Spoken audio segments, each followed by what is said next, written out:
전문가님, 좀 중국 모멘텀 안고 있는 종목들 위주로 해서 엔터 쪽 단기로 봐야 되나요?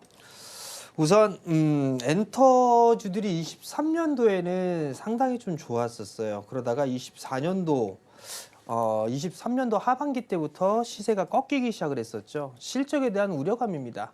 그리고 이슈들이 좀 상당히 많았어요. 재계약에 대한 얘기, 군대 얘기, 뭐 이런 부분들이 좀 많이 나왔었고, 지속적으로 한한령에 대한 부분들도 계속적으로 좀 나왔었죠. 그러면서 실적은 안 좋아지는 그런 모습들이 나왔었죠. 근데 올해부터는 아티스트들이 속속 복귀를 하죠.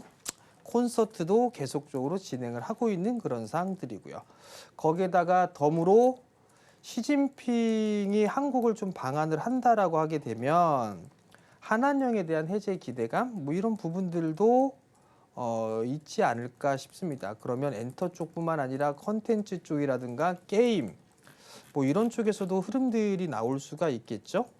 어쨌든 가봐야 되는 그런 부분들이지만 엔터주들 같은 경우는 올해 실적이 늘어나는 그런 부분들은 조금 기정사실화가 좀 될 수 있지 않을까라고 보여지는데, 콘서트가 지금 시작을 하고 있잖아요. 대표적으로 YG엔터 같은 경우는 투애니원 같은 경우도 지금 콘서트가 아시아 시장 쪽에 있어서 호응이 좀 상당히 좋습니다. 거기에다가 뭐 JYP 엔터라든가 SM 쪽 같은 경우도 마찬가지죠. 속속들이 앨범을 발표를 하고 복귀를 합니다. 하이브 같은 경우도 BTS가 올해 일단 복귀를 할 예상을 하고 있죠. 그러면서 기대감이 더 큰 폭으로 가중된다라고 보시면 좋을 것 같아요. SM이 대장으로 치고 나가고 있는 그런 상황들입니다. 그 상황에서 YG엔터 움직이고 있고요. 하이브 마찬가지로 따라가지는 그런 모습들을 보여주고 있는데, 작년 연말에 한번 그 고점이 나왔었어요. 그 자리대를 다 뚫고 넘어갔습니다. 하이브가 먼저 뚫었고요. 그 다음에 SM 따라가고 있고요. YG엔터라든가 JYP엔터도 흐름들이 좀 나올 수가 있겠죠. 뭐 이들 종목군들 순차적으로 더 움직임이 좀 나올 수가 있어요. 근데 저기 밑에 핫바리들, 큐브엔터, 아이들이라는 기업이 있어요. 그 그룹이 있습니다.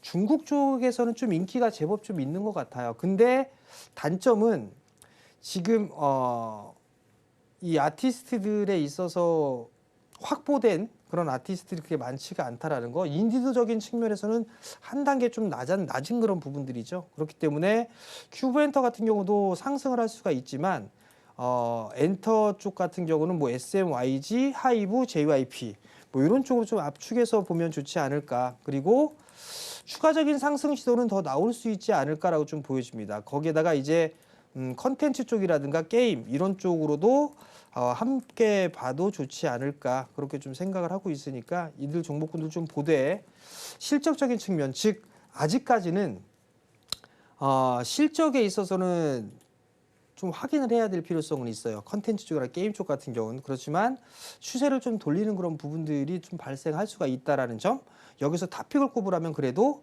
엔터 쪽이 올해 성장에 대한 기대감이 더 큰 그런 사항들이기 때문에 엔터 쪽이 일단 탑픽으로 좀 봐야 되지 않을까 싶습니다.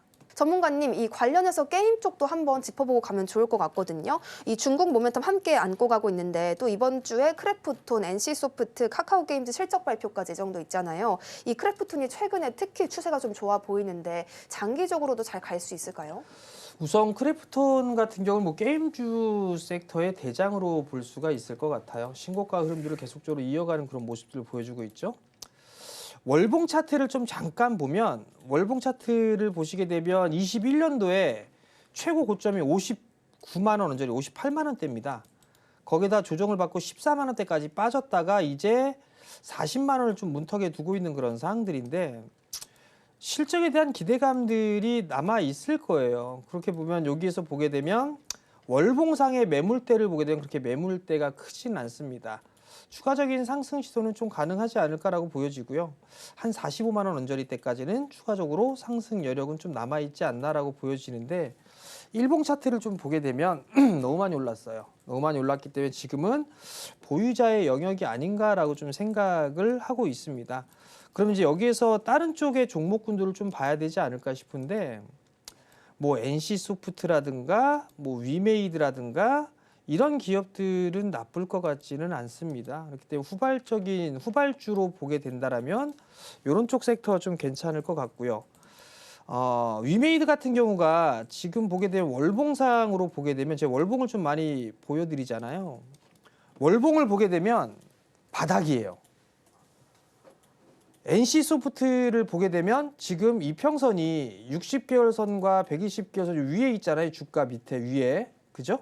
근데 위메이드를 보게 되면 이평선이 다 밀집돼 있어요. 이런 쪽에 있어서 모멘텀 거리가 발생하게 된다면 이런 쪽은 수월하게 좀 움직일 수가 있을 것 같거든요. 펄어비스 같은 경우도 60개월 선이 저항으로 볼 수가 있는 그런 상황들이란 말이죠. 그럼 게임주 쪽을 좀 볼 때는 가급적이면 월봉 차트를 좀 보면서 하는 게 좀 좋지 않을까. 컴투스 같은 경우도 60개월 선 자리대가 8만 원 자리대에 있는 그런 상황들인데 20개월 선은 좀 돌리고 있어요. 그럼 이 자리대에서는 좀 더 반등이 여력이 좀 남아 있겠죠. 그러니까 게임주 쪽은 저는 개인적으로 봤을 때 차트의 모양새가 좀 제일 괜찮은 부분들은 위메이드가 아닌가라고 보여지고요. 그리고 컴투스 같은 경우는 이 월봉상의 이격이 발생을 했기 때문에 이런 쪽의 섹터들도 나쁘진 않아 보인다. 그러니까 재료와 이슈 부분들만 좀 맞물리게 된다라면 이런 기업들 같은 경우는 추가적인 반등이 좀 나올 수 있지 않을까 그렇게 좀 보여지고요. 다른 기업들 같은 경우는 사실 좀 게임주들 같은 경우는 관심이 제가 좀 없어요. 왜냐하면 아직 제가 좀 어리긴 한데 온라인 게임을 제가 거의 이제 안 하고 있습니다. 그러다 보니까 게임 쪽에서 좀 관심이 떨어져 있는 그런 상황들인 것 같은데 만약에 이제 한한령이 해제가 된다거나 하게 되면 좀 관심 있게 봐야 되지 않을까 그런 좀 생각이 들고 제가 말씀드렸던 그 두 종목 정도 그 정도는 좀 괜찮다라는 점을 좀 말씀드리도록 하겠습니다.